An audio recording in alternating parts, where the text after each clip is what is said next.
Hello everyone. तो कैसे हो आप लोग। आज हम स्टार्ट करने वाले चरक संहिता के सूत्र स्थान का अध्याय नंबर 6, जिसका नाम है तस्यम आसितम अध्याय। इससे पहले वाले वीडियो में हमने मात्रा आसितम अध्याय, जो कि चरक संहिता सूत्र स्थान का अध्याय नंबर 5 था, ठीक है, वो हमने कंप्लीट कर लिया है। अब ये जो 6 वाला चैप्टर है हमारा, वो स्वच्छ चतुष्क के अंदर आता है। ठीक, पहले ही हमने स्टार्टिंग कर दी है। हमने सबसे जो पिछली वाली वीडियो है उसमें आपको बताया था कि स्वच्छ चतुष्क के अंदर भी 4 चैप्टर आते हैं, जिनमें से जो पहला चैप्टर था वो मात्रा आसितम अध्याय है, और जो दूसरा चैप्टर है वो है तस्यम आसितम अध्याय। ठीक, ये बार बार मैं चीज़ आपको बता चुका हूँ कि एक चतुष्क में 4 चैप्टर होते हैं, उसी प्रकार से 4 चतुष्क होते हैं, जो टोटल 28 चैप्टर यहाँ पर चतुष्क में डिवाइड किए गए हैं। तो अब हम कौन सा चतुष्क पढ़ रहे हैं, यहाँ पर स्वस्थ चतुष्क पढ़ रहे हैं। स्वस्थ चतुष्क को ही चैप्टर के अंदर क्यों रखा गया है, क्योंकि स्वस्थ चतुष्क का मतलब क्या होता है कि आपको अपनी बॉडी को हेल्थी रखना है। ठीक है, यानी कि इस चैप्टर में हम क्या डील करने वाले, क्या पढ़ने वाले हैं कि हम किस तरह से अपनी बॉडी को स्वस्थ रख सकते हैं। जैसे पहला जो चैप्टर था स्वस्थ चतुष्क का, वो मात्रा आसितम अध्याय था। उसमें हमने क्या पढ़ा था, उसमें हमने पढ़ा था कि आहार की मात्रा देखा था कि हम किस किस प्रकार से आहार ले जो हमको बल प्राप्त मिले, आयु मिले और हम स्वस्थ रह सके। और दूसरा हमने स्वस्थ व्रत के बारे में, उसके बारे में देखा था। स्वस्थ व्रत यानी कि हमारे जो डेली लाइफ स्टाइल है, जो पूरा दिनचर्या है, वो सब उसके बारे में पढ़ा था। यानी कि आपने अपने life style, healthy life style के बारे में वहाँ पर पढ़ लिया था। यानी कि आप किस तरह से हेल्थी रह सकते हैं, स्वस्थ रह सकते हो। इन चार चैप्टर हम पढ़ने वाले हैं, जिनमें से पहला मात्रा आसितम अध्याय हो चुका है। अब दूसरा है तस्यम आसितम अध्याय। ठीक, अभी तस्यम आसितम अध्याय में हम क्या पढ़ने वाले हैं, ठीक है, और क्या पढ़ने वाले हैं और किस प्रकार से स्वतंत्र के अंदर रखा गया है। देखो, पहला यहाँ पर क्वेश्चन यही है कि we will study in this chapter, हम इस चैप्टर में क्या पढ़ेंगे। तो ये है 3 पॉइंट। 2 काल के बारे में पढ़ेंगे, उत्तरायण और दक्षिणायन, या उत्तरायण दक्षिणायन कह देते हैं, इन्हीं को आदान काल और विसर्ग काल भी कहते हैं। और 6 ऋतुओं का वर्णन, 6 ऋतु का वर्णन, ठीक है, वो इनके बारे में पढ़ेंगे। और तीसरा एक छोटा सा पॉइंट है सातम्य वर्णन, इसके बारे में हम पढ़ेंगे। तो इस चैप्टर में हम पढ़ने के वाले 2 कालों के बारे में पढ़ने वाले, 6 ऋतु का वर्णन करेंगे और सातम्य का वर्णन करेंगे। ये इस चैप्टर में हम पढ़ने वाले हैं। ठीक, अब इस चैप्टर का जैसे नाम है तस्य आसितम अध्याय। ठीक, इसको किसके अंदर रखा गया है, स्वस्थ चतुष्क के अंदर रखा गया है। अब स्वस्थ चतुष्क के अंदर क्यों रखा गया है, क्योंकि इसमें हम ये पढ़ने वाले कि किस तरह से हम स्वस्थ रह सकते हैं। जैसे पहले हमने मात्रा आसितम अध्याय में ये देखा था कि किस प्रकार का आहार लेंगे तो हम स्वस्थ रह सकते हैं, और किस तरह से स्वस्थ व्रत का पालन करेंगे तो हम स्वस्थ रह सकते हैं। अब इस चैप्टर में हम भी इसी के बारे में पढ़ेंगे, किस तरह से स्वस्थ रह सकते हैं। जैसे कि देखो, अब हमने चरक संहिता के सूत्र स्थान अध्याय नंबर, ये 4 नहीं होगा, ये 5 है। ठीक है, चरक संहिता सूत्र स्थान का 5 चैप्टर, जिसका नाम था मात्रा आसितम अध्याय। इसमें हमने पढ़ा था कि अगर आप आहार को मात्रा पूर्वक लेते हो, अगर आप आहार को मात्रा पूर्वक लेते हो तो आपको बल मिलेगा, आयु मिलेगी, वृद्धि मिलेगी और आप स्वस्थ रहोगे। ठीक, लेकिन कभी कभी क्या होता है, आप हर एक ऋतुओं के अनुसार आप एक मात्रा पूर्वक भोजन लेते हो, फिर भी आपको व्याधि उत्पन्न हो जाती है। ठीक, उसका कारण क्या है, उसका कारण है कि हर ऋतु के अनुसार जो आपका मात्रा पूर्वक की जो डोज है वो अलग अलग होती है। ठीक, यानी कि आपको ऋतु के अनुसार आहार विहार का सेवन करना है। देखो, पहला पॉइंट तो ये है कि आपको मात्रा पूर्वक आहार विहार का सेवन, मात्रा पूर्वक आहार का सेवन करना है, लेकिन मात्रा पूर्वक आहार का सेवन करते हुए भी आपको व्याधि उत्पन्न हो जाती है। तो इस कंडीशन में क्या है, इस कंडीशन में ये बताया गया है आपको ऋतु के अनुसार आहार विहार का सेवन करना पड़ेगा। और यही जो ऋतु है इस चैप्टर में हम तस्यम आसितम अध्याय में पढ़ने वाले हैं। पहला तो हमने क्या देखा कि आपको जो आहार लेना है वो एक मात्रा पूर्वक लेना है। ठीक, कभी कभी मात्रा पूर्वक लेने के बाद भी अगर आपको व्याधि उत्पन्न हो रही है तो वो क्यों हो रही है, क्योंकि आपको तस्य आसितम अध्याय में ऋतुओं का आपको ज्ञान नहीं है। अगर आपको ऋतु का ज्ञान होगा कि किस ऋतु के अनुसार कैसे आहार का सेवन करना चाहिए, कैसे विहार का सेवन करना चाहिए। आहार का मतलब होता है यहाँ पर कि किस तरह से आपका जो मतलब डेली रूटीन है खाने का, मतलब आपको गर्मियों में कितना खाना है, ठंड में कितना खाना है। और दूसरा होता है बिहार। बिहार का मतलब होता है कि आपकी एक्टिविटी, आपकी लाइफ स्टाइल कैसी है, ठीक है, आप कितना वर्क कर रहे हो, ठीक, वो होता है बिहार। अब जैसे मैं यहाँ पर एग्जाम्पल से आपको समझाने की कोशिश करूँ, तो जैसे अब मैं बात करूँ, जैसे ग्रीष्म ऋतु है, तो ग्रीष्म ऋतु में आपने देखा होगा आप बहुत कम खाते हो, ठीक है, और जो शिशिर ऋतु होती है उसमें बहुत ज़्यादा खाना खाते हो। ठीक है, ऐसा क्यों होता है, ऐसा होता है आपकी बॉडी की अग्नि की वजह से। ठीक, मान लो जैसे कि देखो देखो हर ऋतु के अनुसार जो मात्रा पूर्वक भोजन होता है वो अलग अलग होता है। जैसे शिशिर ऋतु में जो मात्रा पूर्वक भोजन होगा वो आपको ज़्यादा होगा। ठीक, मतलब आप ज़्यादा आपको भोजन ग्रहण करते हो। वहीं कह रहा है अगर उतना भोजन अगर आप ग्रीष्म ऋतु में कर लोगे तो वो आपके लिए क्या हो जाएगा, अनुचित हो जाएगा, आपके लिए सही नहीं रहेगा, क्योंकि ग्रीष्म ऋतु में जो मात्रा होगी वो आपकी कम होगी। ठीक, और उसे कम आहार का सेवन करना पड़ेगा। यानी कि जितना आप इस ऋतु में क्वांटिटी में मात्रा में सेवन कर रहे थे उतना ग्रीष्म ऋतु में नहीं कर सकते हैं। तो इसलिए आपको ऋतुओं का आपको ज्ञान होना चाहिए कि किस ऋतु में कितना खाना चाहिए, कौन सा खाना चाहिए, कब खाना चाहिए या नहीं खाना चाहिए। ठीक है, तो इस चैप्टर में मेनली फोकस करेंगे हम ऋतुओं का वर्णन। ठीक, फिर एक और पॉइंट आता है कि स्वस्थ व्रत पालन के लिए ऋतुओं का विभाग। अब देखो स्वस्थ व्रत पालन के लिए ऋतुओं का विभाग, देखो स्वस्थ व्रत हमने वहां पर डील कर लिए थे, तो उन्हीं का पालन करने के लिए आपको ऋतुओं का विभाग, ठीक है, उन्हीं के पालन करने के लिए आपको ऋतुओं का डिवीजन किया गया है यहाँ पर। आचार्य चरक, देखो आचार्य चरक ने क्या बताया है कि एक साल, एक वर्ष, जिसको हम समस्तर भी कहते हैं, बात एक ही है, ठीक। उसके अंदर 6 ऋतु होती है, एक साल के अंदर, एक वर्ष के अंदर 6 ऋतुएं होती है, और हर एक ऋतु में कितने महीने होते हैं, 2 महीने होते हैं, ठीक। अभी इन 2 महीने की बात ना करके हम ये बात करते हैं, जो ये 6 ऋतु है उनको 2 काल में डिवाइड किया गया है, यानी कि एक काल, यानी कि एक काल को उत्तरायण कहते हैं, और इसमें एक काल को क्या कहते हैं, दक्षिणायन। तो फिर से बता रहा हूँ, आचार्य चरक ने एक वर्ष को 6 ऋतु में डिवाइड किया गया है, और इन 6 ऋतुओं को 2 काल में डिवाइड किया गया है। तो ये 2 काल कौन से होते हैं, उत्तरायण काल और दक्षिण काल। और इस उत्तरायण में कितने महीने होते हैं, 6 महीने होते हैं, और इसमें भी कितने महीने होते हैं, 6 महीने, ठीक। 6 मंथ ना कहकर हम ये भी कह सकते हैं कि 3 इसमें कितने आते हैं, 3 ऋतु इसके अंदर आएंगी, और 3 ही ऋतु इसके अंदर आएंगी, और हर एक ऋतु के अंदर 2 महीने होते हैं। तो इस प्रकार से टोटल 6 मंथ इसके अंदर हो जाएंगे, और 6 मंथ इसके अंदर हो जाएंगे। तो आप ये कह सकते हो। अब जैसे यहाँ पर 6 ऋतु का नाम बताया गया है, शिशिर ऋतु, वसंत ऋतु, ग्रीष्म ऋतु, वर्षा ऋतु, शरद ऋतु, हेमंत ऋतु। मैं यहाँ पर इनकी कोई ट्रिक नहीं बताने वाला हूँ, क्योंकि आपको ये एग्जैक्ट याद होनी चाहिए, ठीक है। आप सभी चीज़ों को ट्रिक से याद नहीं कर सकते हो। मेनली आपको आयुर्वेद पता तभी होगा जब आपको चीज़ें लर्न होंगी, ठीक है। अब मान लो मैं आपसे पूछ लूँ कि अब कौन सी ऋतु चल रही है, क्या आप ट्रिक से याद करोगे? नहीं, आपको पता होना चाहिए कि इस टाइम पे जो ऋतु है वो ग्रीष्म ऋतु है। अब वो कैसे बताऊंगा मैं, मॉडर्न के हिसाब से आपको जनवरी फरवरी मंथ का डिवीजन पता होगा, उन्हीं के अनुसार हम क्लासिफिकेशन करेंगे ऋतुओं का। तो चलिए अब आगे बात करते हैं कि हर एक ऋतु में कितने मंथ होते हैं, 2 मंथ, जो मैंने अभी यहाँ पर आपको बताया है। इस प्रकार से जो पहली 3 ऋतु होती है उनको हम उत्तरायण कहते हैं, और बाद की जो 3 ऋतु होती है उनको हम दक्षिणायन कहते हैं। और यहाँ पर जो पहली 3 ऋतु होती है उनको उत्तरायण के साथ साथ आदान काल भी कहते हैं और आगन्य काल भी कहते हैं। अब हम एक एक करके इनका नाम को समझते हैं, क्यों इनको उत्तरायण कहते हैं, क्यों आदान काल कहते हैं, क्यों आगन्य काल कहते हैं। पहला क्वेश्चन आता है उत्तरायण। अब इन 3 ऋतुओं को उत्तरायण क्यों कहते हैं, इसका जो रीजन बताया गया है हमारी चरक संहिता के अंदर, वो है कि जो सूर्य की गति होती है वो उत्तर दिशा की ओर ज्यादा होती है। उत्तरायण इसलिए कहते हैं कि इन 3 ऋतुओं के अंदर जो सूर्य की गति होती है वो उत्तर की ओर ज्यादा होती है, इसलिए इन 3 ऋतुओं को उत्तरायण भी कहते हैं। दूसरा होता है आदान काल। अब इन 3 ऋतु आदान काल क्यों कहते हैं, देखो आदान का मतलब होता है किसी चीज को लेना, ठीक। यहाँ पर क्या बताया गया है, जो सूर्य है वो हमारे बल को यहाँ पर लेने का कार्य करता है, या संसार का जितने भी स्नेह भाग होता है उसको छीन करने का काम करता है, ठीक। और जिसकी वजह से स्नेह भाग को शोषण करने की वजह से जो वायु होती है हमारी इस काल में रुक्ष हो जाती है। ये अभी हम आगे देखेंगे। फिर तीसरा पॉइंट है आगन्य काल। आगन्य काल क्यों कहा जाता है, जैसे जैसे आप ऋतु के नीचे जाओगे तो सूर्य का बल है वो बढ़ता जाता है। जैसे शिशिर अगर आपको मैं कंप्लीट कराना चाहूँ तो आप इसे जनवरी से समझिए। हर एक ऋतु के अंदर 2 महीने आते हैं, पहला जनवरी मान लो, दूसरा फरवरी, ठीक। बसंत के अंदर मार्च और अप्रैल मान लो, ठीक है। वैसे तो ये मिड से कैलकुलेट होते हैं, लेकिन हम समझने के लिए नॉर्मल समझ लेते हैं कि शिशिर को जनवरी फरवरी, हर एक ऋतु के अंदर 2 महीने, और बसंत के मार्च अप्रैल, और ग्रीष्म के अंदर मई और जून, ठीक। इस तरह से आप समझ लेते हैं।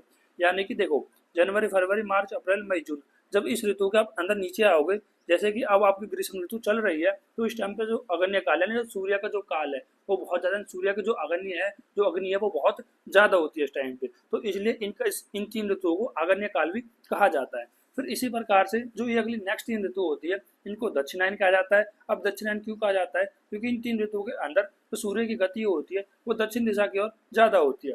फिर दूसरा पॉइंट आता है विसर्ग काल। अब विसर्ग काल क्यों कहा जाता है, क्योंकि यहाँ पर बात होती है इन 3 ऋतुओं में तो चंद्रमा का जो बल होता है वो बहुत ज्यादा अधिक होता है, ठीक। जैसे जैसे आप नीचे जाओगे चंद्रमा का बल बढ़ता जाएगा, और चंद्रमा के बल के बढ़ने के साथ आपका भी बल बढ़ेगा, क्योंकि ये कहा जाता है कि जो चंद्रमा है वो हमें बल देने का कार्य करता है, ठीक। और जो सूर्य है वो हमें बल लेने का कार्य करता है। आप इस चीज को खुद भी फील कर सकते हो जब आप बात करते हो आदान काल की, यानी कि जब गर्मियों के मौसम की। आप ये भी कह सकते हो जो गर्मियों का मौसम होता है उनमें आप देखना कि आपकी बॉडी की एनर्जी बिल्कुल छीन हो जाती है, आपको कोई भी कार्य करने का मन नहीं करता है, ठीक। वो क्यों, किस वजह से होता है, क्योंकि ग्रीष्म ऋतु में जो सूर्य की ऊर्जा होती है, जो सूर्य का काल होता है या सूर्य का जो आगन्य नेचर होता है वो बहुत ज्यादा होता है, जो आपकी एनर्जी को छीन कर देता है। वहीं जब हम बात करें विसर्ग काल की, तो इसमें जो चंद्रमा का बल बहुत ज्यादा होता है और सूर्य का बल कम होता है। सूर्य के बल कम होने की वजह से और चंद्रमा के बल अधिक होने की वजह से, तो इन 2 कारणों की वजह से जो हमारे जो बल मिलता है वो भी अधिक होता है, ठीक है। क्योंकि चंद्रमा का कार्य होता है बल देने का कार्य।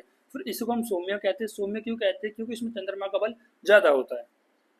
देखो अब आदान काल के अंदर कितनी ऋतु आती है, 3 ऋतु आती है। इन 3 ऋतु का वर्णन करेंगे। पहले हम बात कर लेते हैं थोड़ी आदान काल के बारे में, ठीक है। इस आदान काल को हम आगन्य भी कह रहे थे और इसी को हम उत्तरायण भी कह रहे थे। ठीक है, तो पहला होता है आदान काल को आगन्य कहा गया है। ये पॉइंट मैंने पहले ही क्लियर कर चुका है। आपको अगर देखो मैं लिखना चाहूँ तो यहाँ पर लिख सकता हूँ आदान काल के बारे में भी। ठीक है, जो मैं बोल रहा हूँ आपको अपनी नोटबुक में लिखना है, तो लिखिए आदान काल के बारे में। आदान काल में सूर्य अपनी किरणों द्वारा संसार के स्नेह भाग को या जलीय को सुखा देता है एवं वायु तीव्र और रुक्ष होकर स्नेह भाग का शोषण करती है। इसका मतलब क्या हुआ? इसका मतलब ये हुआ कि आदान काल में जो सूर्य का बल होता है वो बहुत ज्यादा होता है। ठीक है, बहुत ज्यादा बल क्यों होता है? क्योंकि सूर्य की किरणें होती है वो बहुत ज्यादा क्या होती है, आग्नेय नेचर की होती है। और जो जितना भी संसार में स्नेह भाग होता है, हमारी प्रकृति में जितना भी स्नेह भाग होता है उसका सुखाने का कार्य करता है। जब स्नेह भाग सूख जाएगा तो इस कारण से जो वायु होगी हमारे संसार में, प्रकृति में, तो वो कैसी हो जाएगी? रुक्ष हो जाएगी। ठीक, इतना आपको समझ में आया? ठीक है, तो आदान काल में जो वायु हो गई वो रुक्ष हो गई, और आदान काल के अंदर जो हमारी ऋतु आती है तो ये भी कैसे हो जाएंगी? इनके अंदर जो वायु होगी वो कैसे हो जाएगी? रुक्ष हो जाएगी। ठीक है, और आदान काल में क्या होता है, जो हमारा बल है वो क्या हो जाता है? घटता है। तो इस 3 ऋतुओं में क्या हो जाएगा? हमारा बल भी कह रहा है कि अकॉर्डिंगली कह रहा है कि सिक्वेंसली हमारा बल बढ़ता जाएगा। तो इतना आपको पता होना चाहिए ठीक आदान काल के बारे में। तो चलिए थोड़ा इन जो आदान काल के अंदर 3 ऋतु आ रही है इनके बारे में थोड़ा डिस्कशन कर लेते हैं। जैसे पहली ऋतु आती है शिशिर, दूसरी आती है वसंत, तीसरी आती है ग्रीष्म। ठीक, अब पहली जो ऋतु है शिशिर, अब शिशिर को हम अगर हम सीजन की बात करें, हम अगर इंग्लिश में बात करें तो इसको हम विंटर सीजन से कोरिलेट करते हैं, वसंत को स्प्रिंग सीजन से और ग्रीष्म को समर सीजन से। ठीक है, ये आपने पढ़ा भी होगा। फिर हम शिशिर की बात कर रहे थे, जैसे हमने बताया था कि हर एक ऋतु के अंदर 2 महीने आते हैं, तो शिशिर के अंदर भी 2 महीने आएंगे, वसंत के अंदर भी और ग्रीष्म के अंदर भी। अब इंग्लिश के अनुसार हमने शिशिर को यानी जो 2 महीने आ रहे थे उनको हम जनवरी फरवरी, यानी शिशिर में हम जनवरी फरवरी कोरिलेट करते हैं, वसंत में मार्च अप्रैल, ग्रीष्म में मई जून। अब कुछ लोग कह सकते हैं कि सर हमारे जो टीचर थे उन्होंने थोड़ा अलग पढ़ाया है। अभी मैं आपको समझाऊंगा, क्योंकि इससे क्या होता है, इससे आपको एग्जैक्ट आइडिया हो जाता है कि कौन से महीने में कौन सी ऋतु चल रही है। जैसे मान लो मई जून, जून कौन सा महीना होता है? छठा महीना होता है। लेकिन जब छठा महीना चलेगा, इस टाइम की अगर मैं बात करूँ तो ये छठा महीना चल रहा है, तो मैं कह सकता हूँ ग्रीष्म ऋतु चल रही है। आगे भी हम अभी आपको बताएंगे। ठीक है, अभी आप टेंशन मत लीजिए। ठीक, फिर हम बात करते हैं इंग्लिश के अनुसार हो गए, फिर हम बात करते हैं हिंदी कैलेंडर। हिंदी कैलेंडर जो आपके मम्मी पापा लोग हैं उनके अनुसार जो महीने होते हैं वो जनवरी फरवरी से स्टार्ट नहीं होते, वो मार्च फाल्गुन चैत्र वैशाख ज्येष्ठ आश्विन श्रावण भाद्र अश्विन कार्तिक और मार्गशीर्ष पौष इस प्रकार से होते हैं। यानी कि उनके जो हिंदी का जो कैलेंडर वो कुछ अलग प्रकार से होता है, जो आपको याद करना पड़ेगा। यहाँ याद कर लो, नहीं तो आपको पदार्थ विज्ञान में भी आपको याद करना पड़ेगा। जैसे मैंने आपको बताया कि हर एक ऋतु के अंदर 2 महीने होते हैं। हमारे इंग्लिश के अनुसार तो जनवरी फरवरी हो गई, और इसी जनवरी फरवरी को हमने क्या बोल दिया? यहाँ पर मार्च फाल्गुन बोल दिया। ठीक, एक ऋतु के अंदर 2 महीने आते हैं। हिंदी के अनुसार शिशिर के अंदर मार्च फाल्गुन आता है, वसंत के अंदर चैत्र वैशाख आता है, और ग्रीष्म के अंदर ज्येष्ठ आषाढ़ होता है। ठीक, इस तरह से आप याद सॉरी याद रख सकते हो। अब हम बात करते हैं वायु की। हमने पहले ही बताया था ये आदान काल में जो सूर्य की जो किरणों से संसार का जितना भी स्नेह भाग होता है वो सूख जाता है। सूखने की वजह से जो वायु हो जाती है वो रुक्ष हो जाती है। ठीक है, अब रुक्ष हो जाती है। ठीक, अब आप देख रहे हो जिस तरह से आप नीचे जा रहे हो, जिस तरह से आप ग्रीष्म ऋतु में नीचे जाओगे, यहाँ से ग्रीष्म ऋतु पर आओगे, तो इसमें क्या होगा? सूर्य का बल अधिक हो जाएगा। ठीक, सूर्य का बल अधिक होने का मतलब ये है जो सूर्य की किरणें है वो संसार के सारे स्नेह भाग को सुखा देगी और वायु रुक्ष हो जाएगी। तो यहाँ पर क्या हुआ? देखो शिशिर में थोड़ा सा सूर्य का बल कम था, तो यहाँ पर जो हमारी वायु थी अल्प रुक्ष है, यहाँ पर थोड़ा ज्यादा हो गया तो मध्य रुक्ष हो गई, और यहाँ पर सूर्य का बल बहुत ज्यादा हो गया तो वायु हमारी तीव्र रुक्ष हो गई। ये तो इतना हो गया। फिर हम बात करते हैं रस की। किसकी बात करते हैं? रस की बात करते हैं। अब हम देखते हैं हर एक ऋतु के अनुसार इसका रस कौन सा होता है। देखो शिशिर में जो रस होता है वो तिक्त रस होता है, वसंत में जो रस होता है वो कसाय रस होता है, ग्रीष्म में जो रस होता है वो कटु रस होता है। ठीक, इन रस की मैं अभी आपको ट्रिक बता दूंगा, पर इनका मुझे ये आइडिया नहीं है कि वो आचार्य ने किस प्रकार से इनको रस की डिफाइन कर दिया। ठीक है, मतलब कोई भी नहीं बता सकता ना। आचार्य ने बस ये बता दिया कि शिशिर ऋतु में तिक्त रस की उत्पत्ति होती है, वसंत में कसाय। ठीक, मैं आपको एक ट्रिक से याद करा दूंगा कि किस तरह से आपको याद रखना है कि कौन सी ऋतु में कौन से रस की उत्पत्ति होती है, जो कि कभी कभी वाइवा वगैरह में भी ये पूछ लिया जाता है कि बोल बताइए कि वसंत ऋतु में कौन से रस की उत्पत्ति होती है। ठीक है, फिर हम बात करते हैं बल की। बल की अगर बात करें, देखो सूर्य का जो बल हो रहा है वो नीचे जाते बढ़ रहा है। अब आप खुद सोचो, अगर सूर्य का बल नीचे जाता बढ़ रहा है तो वो होगा क्या? हमारी एनर्जी लेने का काम करेगा। ठीक है, जितना ज़्यादा सूर्य का बल होगा उतना ज़्यादा हमारी बॉडी की एनर्जी कम होगी। तो यहाँ पर ग्रीष्म ऋतु में सबसे ज़्यादा सूर्य का बल होता है, तो हमारी एनर्जी सबसे कम होती है। अब जैसे शिशिर ऋतु में सूर्य का बल थोड़ा कम होता है, तो हमारी बल थोड़ा उत्तम होता है। और बसंत ऋतु में जो बल होता है वो मध्यम होता है, और ग्रीष्म ऋतु में जो बल होता है वो हीन होता है, क्योंकि इसमें जो सूर्य का बल बहुत ज़्यादा हो जाता है तो हमारा बल क्या कर लेता है, वो छीन लेता है। क्योंकि इसी के आदान काल क्यों कहलाया जा रहा है, क्योंकि कुछ लेने का काम कर रहा है, ये हमारी एनर्जी लेने का, सोखने का कार्य करता है। ठीक है, आपने ऐड भी देखी होंगी, टीवी में ऐड होती है, जब ग्रीष्म ऋतु आती है, गर्मियों का मौसम आता है, तो सूर्य जो देवता है वो स्ट्रॉ लगा लेते हैं बच्चे के सिर में और उसकी सारी एनर्जी चूस लेते हैं। फिर उसको ग्लूकॉन डी वगैरह पानी पानी दिया जाता है और बोलते हैं कि एनर्जी का बूस्ट, कुछ इस तरह से जो ऐड बनाते हैं। फिर हम बात हैं आगन्य गुण। आगन्य गुण धीरे धीरे नीचे बढ़ता जाता है। फिर आता है चंद्रमा का बल। चंद्रमा का बल धीरे धीरे क्या होता है, घटता रहता है। तो ये हो गए हमारे आदान काल के बारे में वर्णन। फिर हम बात करते हैं विसर्ग काल के अंदर। विसर्ग काल के अंदर भी 3 ऋतुएं आती है, वर्षा, शरद और हेमंत। इनको सीजन के अनुसार इंग्लिश में हम क्या कहते हैं, वर्षा को रेनी कहते हैं, शरद को ऑटम कहते हैं, हेमंत को विंटर कहते हैं। फिर यहाँ पर ये जो मंथ होते हैं, ये भी 2-2 महीने के होते हैं, यानी हर एक ऋतु के अंदर 2 महीने आते हैं। यहाँ पर क्या है, जून जुलाई मई जून तक हो गया था, यहाँ पर जुलाई अगस्त सितंबर अक्टूबर नवंबर दिसंबर हो जाएगा। ठीक, और हर एक ऋतु के अंदर हिंदी कैलेंडर के अनुसार भी दो ही महीने आते हैं। देखो, वर्षा में श्रावण भाद्र आता है, शरद में अश्विन कार्तिक आता है, हेमंत में मार्गशीर पौष आता है। ठीक, अब हम बात करते हैं, देखो ये बात तो यहाँ पर लागू ही नहीं होती, क्योंकि जब मैंने चरक संहिता के बारे में पढ़ा था तो वहाँ पर लिखा था कि जो हमारी विसर्ग काल की जो वायु होती है वो अति रुक्ष नहीं होती, केवल ये पॉइंट लिखा हुआ है, तो आप केवल इतना ही लिख सकते हो, यानी जो विसर्ग काल की जो वायु है वो रुक्ष नहीं होती है। ठीक, फिर हम बात करते हैं रस की। रस कौन कौन सा होता है, वर्षा में अमल होता है, शरद में लवण होता है, हेमंत में मधुर होता है। फिर हम बात करते हैं बल की, तो बल धीरे धीरे क्या होता है, देखो ये रस वाला इंपॉर्टेंट बहुत ज्यादा है, और ये बल वाला और ये वायु वाला, ठीक, ये इंपॉर्टेंट है इसमें। ठीक, यहाँ पर बल क्या धीरे, जैसे जैसे आप नीचे जा रहे हो सीजन के अनुसार, तो हमारा बल भी क्या रहा है, बढ़ता जा रहा है। क्योंकि हो क्या रहा है, जो चंद्रमा का जो बल है, जिस तरह से आप ऋतु के सीक्वेंस के अंदर नीचे जा रहे हो, उसी प्रकार से जो हमारा चंद्रमा का बल है वो बढ़ता जा रहा है। अगर चंद्रमा का बल बढ़ेगा तो हमारी बॉडी का बल बढ़ेगा, क्योंकि चंद्रमा का काम ही क्या होता है, बल देने का कार्य यहाँ पर बताया गया है। ठीक है, तो इस तरह से आप याद रख सकते हो। अब मैंने कहा था कि मैं आपको रस की ट्रिक बताने वाला हूँ, तो रस की ट्रिक कैसे याद रखना है, आपको 6 ऋतु सीक्वेंस से याद होनी चाहिए, और उसके बाद आपको क्या करना है, इन 3 ऋतु में मधुर अम्ल लवण, देखो पहले स्टार्टिंग मधुर से करनी है, फिर अमल पे लवण पे, मधुर पहले नीचे, फिर ऊपर, फिर बीच में, मधुर अम्ल लवण। उसी प्रकार से ऊपर ऊपर सब नीचे ऊपर बीच में, देखो मधुर अम्ल लवण कट उतिक्त कषाय, मधुर अम्ल लवण कट उतिक्त कषाय। अगर आप इस तरह से सीक्वेंस याद करोगे तो मेरी मानिए आप बिल्कुल नहीं भूलोगे। जरूरी है आपको सीक्वेंस पकड़ना, उसके लिए आपको 6 ऋतु का सीक्वेंस याद होना चाहिए। फिर से एक बार बोलिए ऋतु का सीक्वेंस, शिशिर बसंत ग्रीष्म वर्षा शरद हेमंत, शिशिर बसंत ग्रीष्म वर्षा शरद हेमंत। अब देखो ये तो हो गई हमारी यहाँ पर आदान काल विसर्ग काल की। अगर आप डिफरेंस पैदा करने के लिए आ जाए, वैसे तो डिफरेंस में आप यही चीज़ भी लिख सकते हो, अगर एग्जाम में क्वेश्चन आ जाए डिफरेंस बिटवीन आगामी काल एंड विसर्ग काल, जो भी प्रोबेबिलिटी होती है बहुत ज़्यादा आने की, तो पहले तो प्रोबेबिलिटी आप ऐसे लिख सकते हो। ठीक, जो मैंने पहले पेज है उसको लिख सकते हो। अगर आपको बिल्कुल डिफरेंस के पॉइंट में लिखना है तो आप ऐसे लिख सकते हो, देखो एक साइड लिखोगे आप आदान काल और एक साइड लिखोगे आप विसर्ग काल। ठीक है, एक साइड आदान काल, एक साइड विसर्ग काल। आप पहला पॉइंट डालोगे, आदान काल को हम उत्तरायण कहते हैं। ठीक है, उत्तरायण क्यों कहते हैं, क्योंकि इसमें जो सूर्य की गति होती है वो उत्तर दिशा की ओर होती है, और इसको हम दक्षिणायन कहते हैं क्योंकि इसमें सूर्य की जो ज़्यादा गति होती है वो दक्षिण दिशा की तरफ होती है। तो यहाँ पर इसलिए इसको क्या बोला जाता है, दक्षिणायन कहा जाता है। दूसरा, इसको हम आगन्य कह सकते हैं। आगन्य इसलिए कह रहे हैं क्योंकि यहाँ पर जो सूर्य का बल है वो अधिक होता है, और इसको हम सौम्य कहते हैं क्योंकि यहाँ पर जो चंद्रमा का बल है वो अधिक होता है। फिर तीसरे पॉइंट में आप लिख सकते हो, देखो आगन्य होने की वजह से यहाँ पर अग्नि गुण प्रधान होता है। कौन सा गुण प्रधान होता है, अग्नि गुण प्रधान होता है। ठीक, और यहाँ पर सौम्य होने की वजह से सौम्य होगा, शीत होगा। ठीक, सौम्य और शीत गुण प्रधान होगा। ठीक, इस तरह से आप लिख सकते हो, क्योंकि चंद्रमा कह रहा है कि शीत का ही प्रतीक माना जाता है, मतलब ठंडक इसको मानी जाती है। फिर यहाँ पर आप बता सकते हो, जो वायु होती है वो अतिरूक्ष होती है।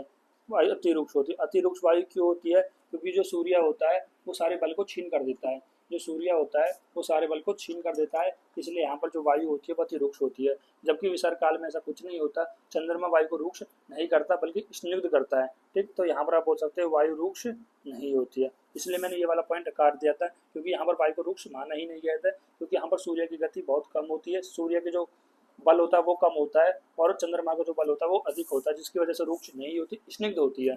फिर 5वां पॉइंट आप ले सकते हो, यहाँ पर जो चंद्रमा होता है वो चंद्रमा कैसा होता है, अल्प बल वाला होता है, अल्प बल वाला होता है। जबकि यहाँ पर जो चंद्रमा होता है बहुत अधिक बल वाला होता है। ठीक है, एक पॉइंट आप ये ले सकते हो। और इसके ही अपोजिट आप सूर्य का ले सकते हो, क्योंकि इसमें सूर्य का बल ज़्यादा होता है इसलिए चंद्रमा का बल कम होता है, और यहाँ पर जो सूर्य का बल होगा वो कम होता चला जाएगा। फिर आप ये भी कह सकते हो जो सूर्य होता है वो आपके जो संसार है उसको सुखाने का कार्य करेगा, ठीक है, उसके जो जलीय स्नेह भाग है उसको सुखाने का कार्य करेगा।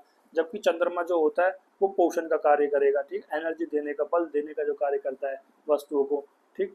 और क्या लिख सकते हो हम, और यहाँ पर रस लिख सकते हो, जो मैंने रस बताए थे ना पे, तिक्त कटु कसाय, तिक्त कटु कसाय, यहाँ पर रस लिख सकते हो आप, यहाँ पर भी आप रस लिख सकते हो। इसमें कौन सा रहता है, 3 ऋतु के अनुसार, वही मधुर अम्ल लवण, अम्ल अमल मधुर लवण, इस तरह से आप लिख सकते हो, ठीक है। ये आप 7-8 पॉइंट आराम से आप बना के लिख सकते हो, जिसमें आपको ऐसी कोई दिक्कत नहीं होगी, जिससे होगा कि आप एक डिफरेंस प्रोड्यूस हो जाएगा और एग्जामिनर आपको अच्छे नंबर देगा। ये तो हो गया हमारा आदान काल और विसर्ग काल का डिफरेंस। मैं आपको एक चीज़ बता रहा था, देखो यहाँ पर ये मैंने हिंदी कैलेंडर के अनुसार 12 महीने लिख दिए गए। हिंदी में देखो स्पेलिंग थोड़ी गलत हो सकती है, मैंने जल्दी जल्दी में लिख दिया आपको समझाने के लिए अभी। देखो अब यहाँ पर करते क्या है, देखो कुछ टीचर ऐसे बताते हैं कि मास फाल्गुन के अंदर हम क्या कंसिडर करते हैं, फरवरी कंसिडर करते हैं, ठीक है, और फाल्गुन और चैत्र के अंदर हम मार्च कंसिडर करते हैं, और चैत्र और वैशाख के अंदर हम अप्रैल कंसिडर करते हैं, वैशाख और ज्येष्ठ के अंदर मई, और ज्येष्ठ और आषाढ़ के अंदर जून, आषाढ़ और सावन जुलाई, श्रावण भाद्र अगस्त, भाद्र अश्विन सितंबर, अश्विन कार्तिक अक्टूबर, कार्तिक मार्गशीर्ष नवंबर, और मार्गशीर्ष पौष दिसंबर, ठीक है। और यहाँ पर अब जनवरी आ जाएगी। देखो पौष प्लस माघ, जो ये पहला वाला आता है ना, ये पहला वाला और ये 12वां वाला, ये मिला के क्या प्रोड्यूस करेंगे, जनवरी, ठीक। कुछ कैलेंडरों में ऐसे भी बताया जाता है। देखो ये किस तरह से बताया जा रहा है, कुछ इस तरह से बताया जा रहा है। देखो मान लो कि यहाँ से मान लो, देखो मैंने पहला पॉइंट ये बताया, देखो इसको अभी छोड़ दो, दूसरे से समझाता हूँ। दूसरे फाल्गुन और चैत्र को मार्च कैसे बोला जा रहा है, देखो चैत्र जैसे मान लो 15 फरवरी टू 15 मार्च, 15 फरवरी टू 15 मार्च, तो ये क्या कहलाएगा, हमारा फाल्गुन कहलाएगा, ठीक है। और 15 मार्च टू 15 अप्रैल वो क्या कहलाएगा, चैत्र कहलाएगा, और 15 अप्रैल टू 15 मई वो क्या कहलाएगा, वैशाख कहलाएगा। मतलब एक महीने के 15 दिन और उसके अगले महीने के जो 15 दिन में जुड़ते हैं, उस प्रकार के हमारा हिंदी कैलेंडर बनता है, ठीक है। ये और अच्छे से समझना है तो अपनी मम्मी को या पापा को पूछना, उनको ज़्यादा अच्छे से पता होता है, वो और अच्छे से आपको समझाएंगे, ठीक। आई थिंक आपको ये क्लियर हो गया होगा, ठीक है। अगर आपको ऐसा याद ना हो तो नॉर्मली आप ऐसे याद रख सकते हो, 2-2 मंथ में डिवाइड करके, ये भी कहीं ना कहीं एग्जैक्ट बैठ जाता है, ठीक है। अगर बिल्कुल फिट जानना है आपको तो इस तरह से आप कर सकते हो। देखो ये तो हो गई हमारी वीडियो नंबर 1, जिसमें हमने आदान काल और विसर्ग काल के बारे में जितना डिटेल में डिस्कशन कर सकते थे उतना कर लिया। अब हम बात करेंगे अगली वीडियो में ऋतुओं के बारे में। तब तक के लिए खुश रहिए, ठीक रहिए, मस्त रहिए और पढ़ते रहिए। थैंक यू गाइज, फिर मिलते हैं एक नई वीडियो के साथ।